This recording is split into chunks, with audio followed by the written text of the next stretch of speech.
তিনটি সংখ্যা ক্রমিক সমানুপাতি, প্রথম ও দ্বিতীয়টি যথাক্রমে 5 ও 10 হলে তৃতীয়টি কত? তাহলে এখানে আমরা তৃতীয়টা ধরে নিই, মনে করি তৃতীয়টি সমান সমান x। তা ক্রমিক সমানুপাতি কেমন হয়?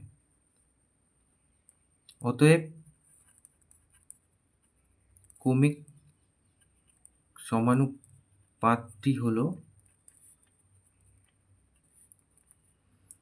এই যে 5:10 আর x। তো এক্ষেত্রে প্রথম দুটোর অনুপাত যা হয় পরের দুটোর অনুপাত তাই হয়। এটা প্রথম পদ, এটা দ্বিতীয় পদ, এটা তৃতীয় পদ। তাহলে তৃতীয় পদের সূত্রটা আমরা লিখব। অতএব তৃতীয় পদ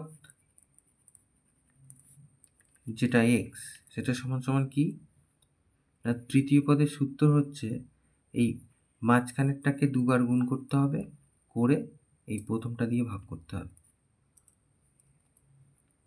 তাহলে এই 5 দিয়ে এটাকে কাটি 2, তাহলে এইটা 20 হচ্ছে তৃতীয় পদ। তাহলে এটা হচ্ছে উত্তর।